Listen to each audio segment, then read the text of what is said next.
加藤陽子、満州事変から日中戦争へ。第1章、満州事変の4つの特質。1、相手の不在。4つの特質。1931昭和6年9月18日夜10時20分、中国東北部満州、遼寧省の信陽、法典に近い龍城湖で、南満州鉄道の線路の一部が爆破された。関東軍参謀の石原幹二らによって29年から周到に準備された作戦が、ここに実行に移された。満州事変を歴史的に考えようとするとき、なぜこのような事変が起こされたのか。人はまずその理由から考えようとするだろう。歴史の因果関係に着目するのはきっと自然であり、大切なことでもあるからだ。しかし例えば、2001年9月11日、アメリカで起きた同時多発テロの衝撃に接したとき、我々はテロをかつてなかった戦争、ウォーライク・ノー・アザーと呼び、まずはその新しい戦争の形態上の特質に注目した。瞬時にして世界の情景を変えてしまうような暴力の実態に迫るには、形から入るのが適していると本能的に感じたからなのかもしれない。さらに本書に引き付けて言えば、満州事変を主導した石原自身、日露戦争、第一次世界大戦に際して、戦争の形態上の変化や特質について、最も親密に研究を加えていた人物に他ならなかった。よってこの章においては満州事変が持っていた形態上の特質について明らかにし、本書全体の導入としたい。満州事変は1、相手国の指導者の不在をついて起こされたこと。2、本来は政治関与を禁止された軍人によって指導されたこと。3、国際法との抵触を自覚しつつ、しかし国際法違反であるとの非難を避けるように計画されたこと。4、地域概念としての満蒙の意味する対応を絶えず膨張させていったこと。この4点において際立つ特質を持っていたと思われる。ならばなぜこのような形が選択されたのか。また、このような形が選択されたことで、満州事変は日本社会をいかに変容させていったのか。それを考えたい。まずは一から見ていこう。その時の二人。その時、蒋介石は首都の南京を許すにしていた。蒋は国民政府主席、陸海空軍総司令であったから、政治的にも軍事的にも中国のトップの地位にあったと言ってよい。張学良もその根拠地、信陽を留守にしていた。省は東山省、遼寧省、吉林省、黒竜江省と呼ばれた東北部の実質的な支配者であり、東北編防軍司令長官の地位にあった。本来いるべき場所を離れて、その時二人は何をしていたのだろうか。地震が起こる前、31年7月から9月にかけて省は、約30万の国民党軍を率い、厚生省を本拠地とする中国共産党、皇軍に対する第三次総強戦を行っていた。前年12月の第一次総強戦の時点から、省の率いる国民党軍は苦戦を強いられていた。省の直面していた軍事的脅威はそれだけにとどまらなかった。国民党内の反省勢力であった王長明らを中心に、31年5月28日、広州国民政府が樹立され、ここに関東派と交際派からなる反省連合軍も加わった。事変の5日前にあたる9月13日、省の率いる国民党軍は、この反省連合軍を相手に湖南省において戦っていた。省は交際省と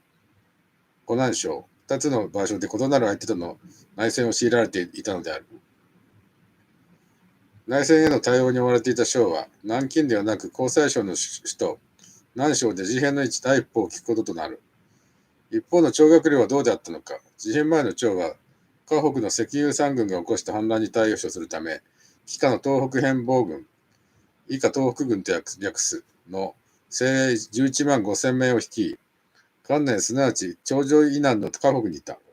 結果的に31年8月4日までに鎮圧された反乱は、そもそも日本側特務機関が赤軍を買収して起こさせたものだった。関東軍は事変の準備にあたって東北軍主力を事前に河北方面に牽制することまで知っていた。張は30年5月の中原大戦において反省連合に加わらなかったことで南京国民政府から感謝される立場にいた。その結果、北京、天津の英字司令や河北省政府主席などの重要ポストを自派で握れるようになり、31年になると東三省に加えて河北にも政治的経済的な支配を広げる準備に取り掛かっていた。赤軍の反乱がなかったとしても、趙が東北を留守にする可能性は高かったろう。事実彼は、信用ではなく、北京で第一報を聞くことになる。謀略の深度。このような経過を見れば、趙と趙が本拠地を離れた時を狙った事変が起こされたと考えるのは自然であろう。ではなぜこうした形が必要とされたのか。関東軍は日露戦後、関東州の防備及び満鉄線の保護を任務として置かれた軍隊であった。19年4月、武漢線の関東都督府が廃止され、関東庁が設置されるのに伴い、独立の在満軍事機関として発足した。鉄道守備にとどまらず、日本の在満権益を軍事力によって保護する役割、対蘇戦略を遂行する主体としての役割を次第に強めていく。しかしその兵力は事変前には、内地から2年交代で派遣される中殺師団と六個大隊の独立守備隊、合わせて約1万400名でしかなかった。この数を東北軍約19万と比べれば、比嘉の兵力差に歴然たるものがあったことが理解できよう。当然、当時の関東軍の兵力で全満州を短期間に制圧しようとすれば、この兵力差が最も問題となったはずであり、その懸念を除去するため、東北軍精鋭とともに趙が不在であり、趙が小京戦、藩省連合との戦いに忙殺されていた時期を考察に入れた上で事変は起こされたのであった。2、政治と軍人。公会堂で、次に満州事変の特質の第2点。先に2として示した。本来は政治干渉を禁止された軍人によって指導された点について見ておこう。石川県に生まれ金沢の第四高等学校を得て、24年、東京帝国大学文学部に入学した青年は、東大新人会での活動後、日本共産党に入党、28年の 3.15 事件、同年実施された第1回普通選挙において、労働農民党候補を立てて公然と活動した共産党に対して、時の田中義一内閣が治安維持法によって弾圧を加えた事件で検挙された。保釈後の弱った体を借りをするため、青年は故郷石川県へ戻った。30年頃の頃である。青年の名を石堂清友と言った。ある日、小松町の公会堂前を通った石堂は、普段町では見かけない日焼けした顔の農民たちで、公会堂が満員になっている様子を目にする。入り口には、次局大講演会との看板が掲げられ、陸軍省から派遣された少佐が演説していた。壇上の少佐は、窮乏のどん底にある農村の様に触れた後、解決策としては思い切った手段が必要だと説いて次のように続けた。いわく左翼の組合は土地の平等分配を要求しており、これは確かに最もな主張だが、仮に日本の全耕地を全農家に平等に分配しても、その額は5担部、一旦は992平方メートルにしかならないではないかと。この後、次のような注目すべき先導的な一節が述べられるのである。諸君は5担部の土地を持って息子を中学にやれるか、娘を女学校に通わせられるか、ダメだろう。日本は土地が狭くて人口が過剰である。このことを左翼は忘れている。だから国内の土地所有制度を根本的に改革することでは改革できない。ここで我々は国内から外部へ目を転換しなければならない。満蒙の欲やを見ろ。他人のものを失敬するのは褒めたことではないけれども、生きるか死ぬかという時には背に腹は変えられないから、あの満蒙の欲やを頂戴しようではないか。これを計算してみると、諸君は5担保ではなしに、5担部ではなしに、一約10丁部、一旦の100倍、ほぼ10ヘクタールと相当の地主になれる。つまり旦那衆になれる。演説の中にある左翼は労働農民党を指し、左翼の組合とは日本農民組合などを指すのだろう。かつては小作人主導による小作料減免要求が中心であった小作葬儀は、少佐の演説がなされた昭和恐慌期になると、地主主導による小作地引き上げ、小作料滞納一掃要求へと、葬儀発生の理由を劇的に変化させていた。恐慌で打撃を受けた農村においては、小作人だけではなく地主も窮迫し、地主小作家に土地をめぐる死活的な闘争がなされるようになっていった。小作料ではなく土地が問題であった。このような背景を理解しておいて、今一度少佐の演説を読めば、言葉の持つ一つ一つの重みがよくわかる。五反、中学校、旦那衆という言葉を効果的に積み重ねた後、少佐は満蒙の欲やを頂戴しようではないかと述べていた。この講演は陸軍の推進していた国防思想普及運動の手法における一コマであった。陸軍刑法第103条。陸軍側が国防思想普及運動にかけていた意気込みは並大抵なものではなかった。本来軍人は陸軍刑法第103条、政治に関し、上書憲白その他、請願をなし、または演説もしくは文書をもって意見を抗議したる者は3年以下の禁錮に処すによって政治運動を禁止されていた。しかし当時、国民軍縮同盟の尾崎幸夫などが批判していたように、第103条は遵守されていなかった。法典での批判は免れがたいと自覚していた陸軍省は、軍や師団の参謀長にあて、31年8月、政府の政策など軍人が批判した場合は法に触れるが、国防軍備などに関して軍人の職責と本務に照らして、事実の解説並びに研究の結果を発表するのは禁じられていないとの解釈を追徴した。同追徴中には、刑法第103条に触れない具体例として、満蒙における河検駅を説明し、外検駅の現状を紹介する例が挙げられていた。事実を紹介した上で日本の取るべき態度につき、聴者や読者に自然に推断せしむるがごときは、豪も陸軍刑法第103条に抵触するものにあらざるなり、と陸軍省は強引な判断を下した。軍人が法的に政治運動を禁止されており、しかしなお政治運動を行う必要がある場合、事実の説明によって国民に何をなすべきか推断させればよい。こう陸軍は開き直り、講演会を全国展開していったのである。赤道青年が小松町の公会堂で聞いたように、満蒙の欲やを頂戴しようではないかといった明らかな扇動もあったろう。しかし、デモクラシーや共産主義思想の洗礼を受けた国民に対して陸軍が行ったのは、こうしたあからさまな扇動というよりは、むしろ国民に事実を示し、推断させる説得の形式に出会ったのではないか。推断の具体的手法については、国防思想普及講演会の種門から明らかとなる。種門は在郷軍事委員会の機関紙専有や陸軍将校の親睦知識交流のために発行されていた開講書記事であった。そうした記事に共通して見られる特徴は、必要なまでに数字を上げていること、歴史的経緯に力点を置いていることだった。一見すると客観的に見える数値や歴史的経緯の持つ力に訴えて、何をなすべきか国民に推断させようというのだろう。事実の内容。ここで参謀本部第二部長、情報、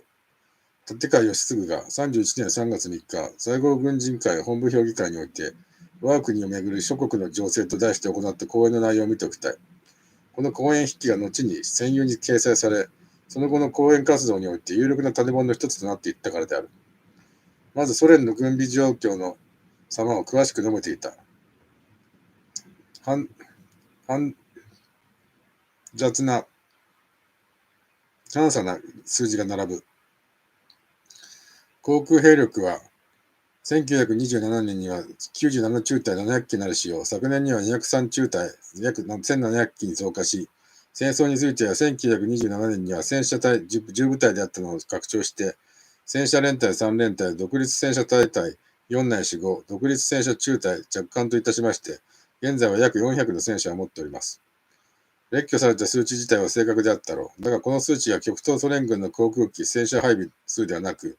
欧州戦線も含めたソ連軍全体の航空機戦車数であることは明示されていない。当時の危機点には日本の航空機は100、戦車は50といった知識、いずれも32年9月の数値があったろうから、ソ連軍の豊かな装備への恐怖感と危機感は癒ましたと思われる。ついで、立川は日本の満蒙権益と列国による承認との関係史を次のようにまとめた。17年の11月には石井ランシングの協定が結ばれまして、従来我が国の満蒙政策に最も反対しておりましたアメリカですらも、満州における我が国の権益を認めることになりました。しかし2、3年後のワシントン条約において、それが逆戻りをして、全部日本が放棄するのをやむを得ざるに至ったのであります。協定や条約の名前が多く言及されるが、石井ランシング協定の時点でアメリカや世界から承認されていた日本の満益権益が、ワシントン会議では全部廃棄されたとの歴史解釈には無理がある。どの部分が問題なのかは第2章以下で明らかにするが、参謀本部大臣部長がこのような演説を行っていたのが、満州事変の半年前であったことに注意したい。条約と国際法。立川による歴史的経緯の説明の2例目を見ておこう。条約上認められた日本の権利を日国側がいかに侵害してきたか、それを立川は熱心に論じていた。明治38、1905年12月の日清条約の秘密議定書によりまして、満鉄に並行する線は、満鉄の利益を害するからしかないという厳格なる取り決めがあるのでありますが、中国側はそれを無視して、我が国の抗議を追いながら彼自身これを作ったのであります。満州における勝訴権、当事者商議による自由契約による土地貸借というのが残っています。これは条約書に現存しているのであります。しかるに今日一つも行われておりません。満鉄平行線禁止問題と勝訴権問題の2つは条約を遵守しない国として中国を非難する文脈で、当時にあっては広く論じられていたテーマであった。歴史過程を分析すれば、立川の言うほど事態が単純でなかったことは容易にわかる。だが立川の演説のうちどの部分が作為的な誤認なのか、どの部分が無知からする誤認なのかについて正確に答えられる人間は、当時も今もさほど多くないはずである。今の時点で立川の議論を読んだとき、なぜか聞き覚えのある感覚にとらわれるのは、現在においても立川の観点と同様の観点から歴史を解釈する議論があるからだろう。満蒙に関わる数字や歴史経緯を事実として国民の前に示し、何をなすべきか自然に推断させるこの運動は31年8月から本格化した。満州事変4日後にあたる9月22日付の国防思想普及講演会状況並びに、その反響に関する県報告で憲兵司令官は、講演会について反響をすこぶる大にして、むしろ予想以上の成果を収めつつありと満足していた。動員された民衆の数は9月24日の段階で憲兵司令官が把握していただけでも48万8100名に上ったという。本来は政治運動に関与し得ないはずの軍人が事実の問題として運動に積極的に関与していたことから必然的に必要とされた事実と推断という説得の形態と方式は、中国問題に関する数値的把握と歴史的経営の尋常ならざるこだわりを国民にも発揮させたであろう。数史と歴史が問題とされる場合、日本側は必ずと言ってよいほど、条約や国際法を論じようとした。さらにこうした態度は、世界の多勢が支持する国際法の体系が大きく変化する第一次世界大戦後にあっては、決して小さくない抵抗を受けることを意味する。ここでアメリカ大統領ウィルソンの言葉を紹介しておきたい。1919年4月、パリ講和会議における四大国会議の席上、山東問題で対立する日中間の主張を聴取したウィルソンは、傍らの英国外務大臣バルフォア、首相ロイド・ジョージの臨時代理に向かいこう述べた。日本というのは、ことにあたってなかなか難しい国です。私も過去の経験から、日本人は条約の解釈について大変巧妙な説明をすることは知っています。日本の力をうまく制御できなければ太平洋の平和を保たれないと考えていたウィルソンにとっては、条約について大変巧妙な説明をして、既得権益を死守してくれる日本は、手強い相手と認識されていた。本来は政治運動に干渉できない軍人が、刑法第103条を回避しつつ、満蒙問題の事実を国民に啓発し、推断させる方式での政治運動を推進しようとするとき、数史と歴史がグロテスクなまでに援用されざるを得ない構造が必然的に敗退されたと言えるだろう。3、事変の形、不戦条約。次に満州事変の特質の第3点。先に3として示した国際法との抵触を自覚しつつ、しかし国際法違反であるとの非難を避けようとしていた点について見ておこう。関東軍のほか、参謀本部第2部満鉄調査課などにとっても、満州事変の形は周到に計画されなければならないものであった。彼らが最も懸念したのは列国ごとにアメリカの干渉であった。干渉を避けるためにも短期間に全満州を軍事的に制圧する必要があった。その際、彼らが事変の2年前、29年に起きた中ソ紛争を貴重なケーススタディとして注目していたのはほぼ確実だろう。中ソ紛争とは、張学良率いる東北政権の国権回収熱によって中国とソ連との間に生じた武力衝突をいう。同年5月、張はハルピンにあるソ連総領事館を強制捜査し、同年7月、中東鉄路、東西鉄道の実力回収に及んだが、鉄道利権の現状回復を求めたソ連は、張の東北軍と戦闘を行い、同軍を撃破した。こうした極東の不安定化を受けて、アメリカが動いた。同じ7月、不戦条約の正式発行を待って、国務長官のスティムソンは、紛争調停期間中の第三国による鉄道管理案を含む調停案を中ソに示した。29年当時、外相であった重原喜十郎は、ソ連と密接に連絡を取り合い、アメリカの介入排除に努めた。満州問題は当事国同士で解決すべきだというのが重原の考えであった。中国から信頼されて仲介に動いていたドイツもまた、日本とともに中ソ二国間交渉を斡旋したため、極東に不戦条約を初めて適用しようとのアメリカの意図は貫徹されずに終わった。アメリカは次なる機会にこそ不戦条約を根拠に干渉してくるはずだ。ならば国際連盟規約9カ国条約、不戦条約に抵触しない事変の発言形態を取ればよい。このような思考の連鎖の結果、国際法に抵触しない戦争の形態が選択されていった。民族自決での回避。こうして選択されたものがその悪性ゆえに、張学良は満州の民衆の支持を失ったとの論理である。当該地域の民衆は民族自決の原理によって国民政府から独立したのだと説明される。31年秋、事変勃発直後とみられる時期、参謀本部第2部は、満蒙新政権の樹立は表面的な事態の分裂作用の結果なりと説明すれば、アメリカが武力的干渉に出る恐れはないとの情勢判断に立っていた。また32年1月、関東軍参謀の板垣清志郎が、荒木貞夫陸将と会見するため、東京に持参した書類には、次のような一節があった。旧国条約においても、連盟規約においても、日本が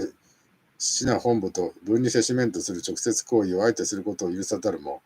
シナ人自身が内部的に分離するは、右条約の精神に配置せず、こうした見方は陸軍の一部の考えに過ぎなかったようにも見える。しかし政府の課長レベルの決定においても同様の考え方が確認できる。32年1月6日、外務陸軍海軍3省の課長官で、以上各藩の始祖の実行にあたりては、努めて国際法ないし国際条約抵触を避け、中んづく満蒙政権問題に関する施策は、旧国条約などの関係上、できうる限り品川の自主的発意に基づくがごとき形式を可とすとの決定がなされた。このように日本側は満州の独立国家化を民族自決から説明した。関東軍は新政権や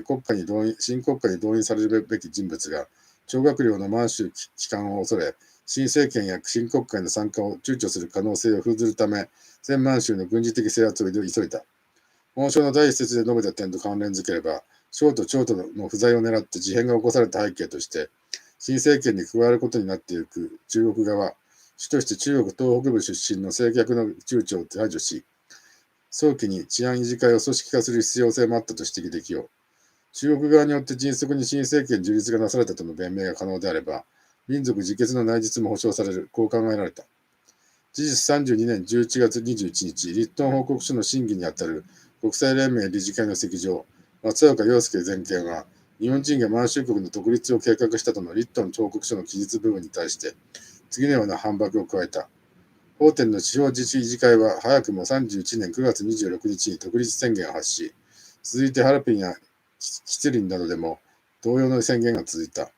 これほど迅速に日本人が事を運べるはずがないではないか。午後にかかる能力がないと。確かに松岡の述べた通り、9月24日、法典地方自治維持会が設立され、26日には遼寧省地方維持委員会に改組され、遼寧省政府の機能を代行し、独立が宣言されている。無論、地方維持委員会が民族自決原理によって自然に誕生しているというのは詭弁であった。31年9月22日、関東軍において、板垣、石原のほか、土井原賢治、片倉忠らが会合し、東北4省、東3省に熱河省を加えた領域と蒙古を領域とし、清朝最後の皇帝である戦闘帝溥儀を当主とする政権樹立が構想されていた。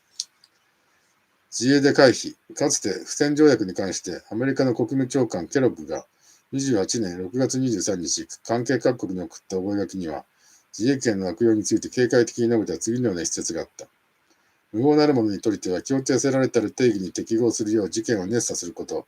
極めて容易なるがゆえに、条約をもって自衛の法律的概念を規定することは、平和のため利益にあらず、ケロッグの覚書は同条約の欠点として当時からしばしば批判のあった点、すなわち自衛権概念が不明確だとの批判に応えて書かれた形をとっていた。無法者による悪用を避けるため、あえて自衛権概念を法律的に明確に規定しないとの言明は注目に値する。定義に適合するよう事件を熱査するとは、3年後に起こされた関東軍の謀略を正確に予言したかのように見える。ここまで述べてきた満州事変の形態的な特質は以上のようにまとめられる。彼らは20倍の兵力を持つ東北軍を短期間に制圧できないのを自覚していた。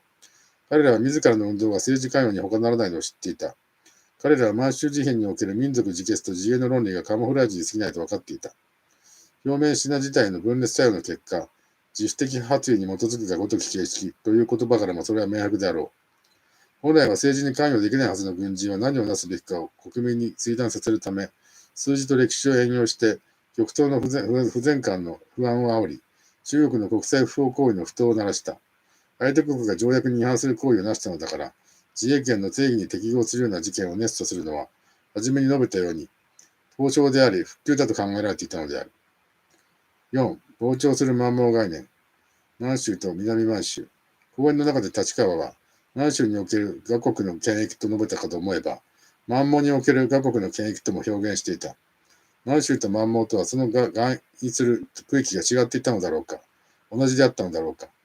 最後に4つ目の特徴、すなわち地域概念としての満蒙の意味する内容が絶えず拡大していったことについて検討を加える。ある地域を指す言葉として満蒙が使われ始めたのは、そこに住む人々によってではなく、日本人によってだった。満蒙を説明するには、まずは満州を説明する必要がある。本書ではこれまで満州と記述したが、本来は三髄の満に三髄の州と書くべきものであった。満州とは民族名、国家名であった満州に同音の漢字を当てたもの。つまり、満州語の漢語音者であって、そこに住む当事者にとっては空間や地域名を表すものではなかった。しかし日本では1687年の時点で後期帝の本国満州といった表記で使われていたことが確認でき、また18世紀末に書かれた北佐文略などで地域名として満州を用いた例などもよく知られている。こうした用法はヨーロッパ人によって作成された当該区域の地図にも散見された。総じて19世紀のロシアの進出と新国支配領域の縮小、清朝体制下での東三省という枠組みの成立とともに、東三省の領域がヨーロッパと日本人などによってマンチュリアあるいは満州とみなされるようになったと言えるだろう。これ以降、本書は慣例的表記に従って満州との表記に戻る。では、南満州とはどこを指すのだろうか。南北の境界線はどうなっていたのだろうか。昔から境界線があったわけではない。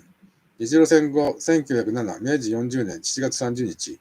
第一次三四次金持ち内閣によって調印された第1回日露協約付属の秘密協約により、日本とロシアは、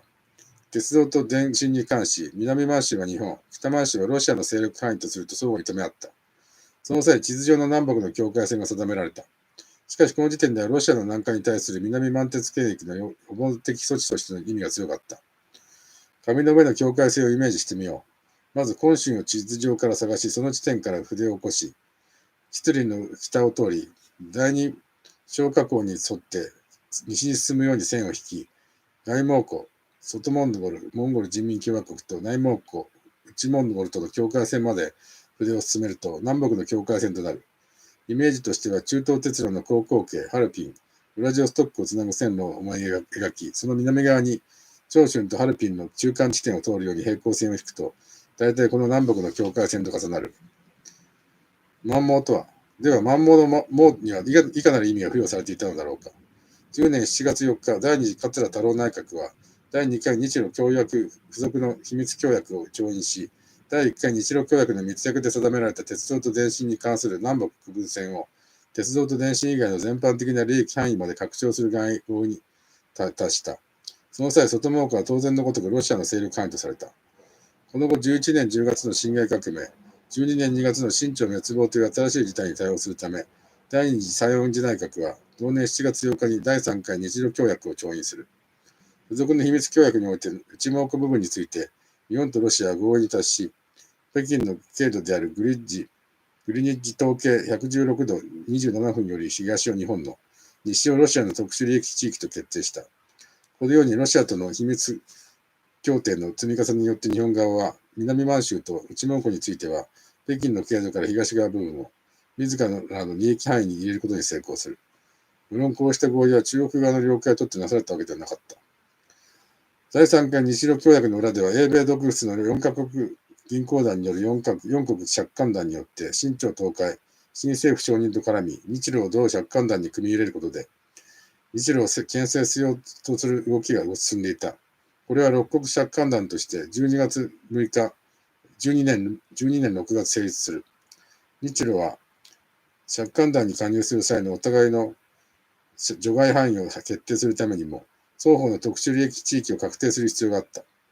このような背景があったために、借款団規約作成の日本側責任者であった内田康也外相の交渉方針が4カ国側とロシア側双方の出方を警戒したものとなったのは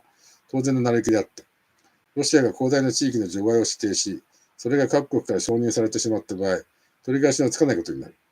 日本は借款団に対して南満州のほか、南満州に接近する猛虎を除外したいと申し入れた。南満州だけの除外では、猛虎はことごとく露国の特殊利益及び利益の範囲内になることを是認することになってしまうからである。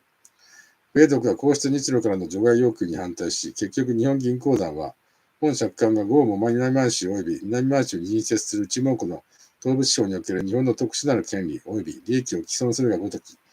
ことなしとの了解のもとに本借款に参加するとの文言が議事録に留められることで妥結した。東西の内蒙古とは、それでは日露はその東西の部分を分割した内蒙古とは、具体的にどの地域に相当するのだろうか。日本側の理解によれば、内蒙古とは、南や頂上線で区切られた東四愛幕、ジュリム愛幕、プスト愛幕、ゾエト愛幕、ショーダ愛幕、シリンゴール愛幕、西ニア愛幕、トーランサップ愛幕、イカツ小愛幕、シャハル部からなる地域と考えられていた。こうした区分の根拠を日本側は中国で発刊された各種知史、中華地理全史や職員録の内蒙古職員表からも明らかであると主張している。しかし同時に関東と都督府の作成してある文書は、東西内蒙古という概念は中国側にはないと次のように率直に認めていた。東西内蒙古の名称は死な知識に帰するものなく、ただ我が法人の著書に参見するのみをもって、この名称は我が法人これを命名すというおえべし。日露による秘密協定で設定された東西内蒙古という紙の上の地域概念は、日本人による命名に過ぎなかった。東4名、西2名、チャハル部からなる内蒙古を、東4愛幕、西2愛幕、チャハル部からなる内蒙古を、北京の経度で東西に分ければ、東には東4愛幕とチャハル部の一部が入るとし、日本側はこの地域を東部内蒙古と呼んだ。このようにして12年、南満州と東部内蒙古と合わせ地域概念としての満蒙という語彙が新たに誕生した。東蒙をめぐる攻防。利益範囲の設定は、日本とロシアの場合は日露公約の秘密条項で確認し合ったものであり、英仏の二列強はそれを内国という形で知らされていた。しかし、日本の利益範囲が英仏ロから認知されていたとしても、当該地域が中国の主権の下にある以上、中国から法的権利を承認されなければ実体化されない。事実、日露戦争の戦勝によって日本がロシアから獲得した権益は、改めて清国から承認を得る必要があった。中国は5年12月22日、満州に関する日清条約及び付属協定に調印し、ロシア権益の日本への移転譲渡を原則として承認した。しかし、東部内蒙古が日本の利益範囲であると北京に認めさせるのは困難であろうと予想された。12年の借款団交渉において各国からも指摘されていた通り、そこには権益の実態がなかったからである。また、同地域を外国の影響下に置くことは、中国の首都が北から脅かされることとなる。これは日英同盟が有効であった時でさえ、イギリスの忌避するところであった。日本は15年5月、いわゆる21か条要求を最後通帳付きで行い、南満州及び東部内蒙古に関する条約によって、ようやくその目的を達した。膨張する概念。南満州及び東部内蒙古に関する条約は、その第4条において東部内蒙古に言及していた。本条文によって日本人は中国人と合弁であれば同地域で農業及び物流の工業経営が認められることとなった。日本がこのように要求を行ったのは、またしてもロシアとの均衡の論理から来ていた。12年11月3日、ロシアは外蒙古の領域を対象として、治外法権を有したままで内地雑居権を中国に認めさせたが、その先例を日本は持ち出した。だが外蒙古は中国にとっては周辺地域、すなわち半部という地域でしかなかったが、南満州や東部内蒙古に担当する地域は、半部とは根本的に異なる要衝の地位にあった。ここで注目されるのは、日本側が交渉にあたって、東部内蒙古の範囲を中国側に言明しないようにしていたことである。